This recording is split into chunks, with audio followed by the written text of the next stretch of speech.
Pro Football Focus, best case scenario for the Browns, John, 13-4 record. Baker Mayfield plays like he did to close out the season a year ago. Clowney remains healthy, forms one of the best defensive edge rushing tandems with Myles Garrett. And the Browns secondary, aided by Delpit and Greedy Williams, returned from injury. I think if those things happen, 13-4 might be a little light on the record. They might be even a little bit better if all those criteria hit. If all those criteria hit, you know what the most important one there is, Dave?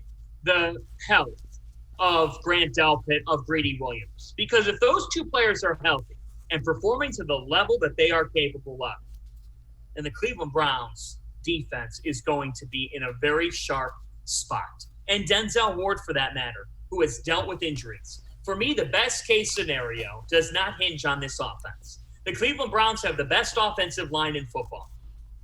Baker Mayfield looks comfortable under center, looks comfortable in this Kevin Stefanski offense, and I can only wonder what a full offseason, a normal offseason will make him look like.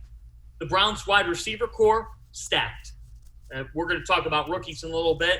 They've made additions there. They brought in Anthony Schwartz, but they've got Donovan Peoples-Jones entering year two. I expect a lead from him.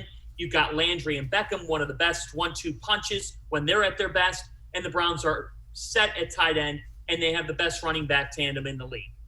The defense is what the best case scenario will be impacted on. If the Browns secondary stays healthy, they have enough assets there.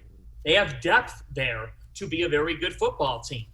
And I also think that for the Browns, their linebacker core is an area that you expect to see improve, but you want to see Jeremiah Owusu-Koramoah pan out to the degree in which the Browns believe that he can at that will position. And there's a lot of confidence that he will.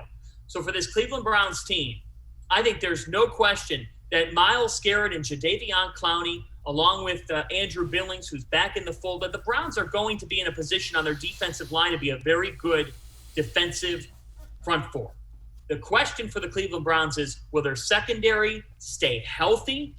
If they do, then we could be talking about 14-3. We could be talking about a 15-win football team. 13-4, like you said, might be on the low end. Yeah, I would agree. And you know, if Clowney and Billings and Malik Jackson are all healthy, you could have a dominant defensive line.